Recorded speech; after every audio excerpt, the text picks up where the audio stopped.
Narito ang isang buong kwento tungkol sa tikbalang.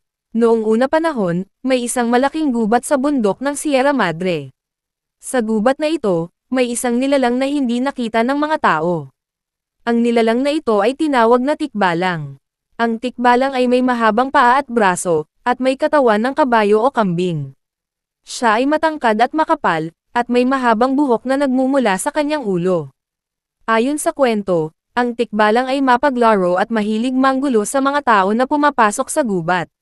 Siya ay maaring iligaw ang mga tao sa kagubatan, at hindi makahanap ng mga palabas. Pero may mga tao na nakita ng tikbalang at nakipag-usap sa kanya. Ayon sa kanila, ang tikbalang ay hindi masama, pero siya ay mapaglaro at mahilig sa kalokohan. Isang araw, may isang lalaki na nagpasya na pumunta sa gubat upang manghuli ng mga hayop. Siya ay nagdala ng kanyang baril at mga gamit sa pangangaso.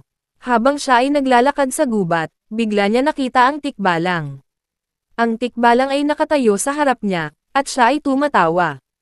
Ang lalaki ay natakot at sinubukan na tumakbo, pero ang tikbalang ay mabilis na humabol sa kanya.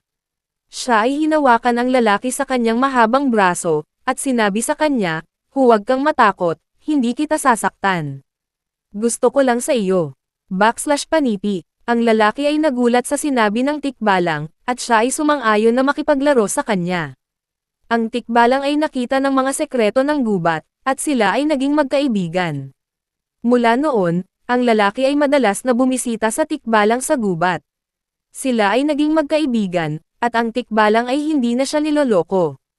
Ang kwento ng tikbalang ay kumalat sa mga tao, at sila ay nagsimula mag-ingat sa mga gubat at kabundukan. Gusto mo bang malaman pa ang iba kwento tungkol sa mitolohiyang Pilipino?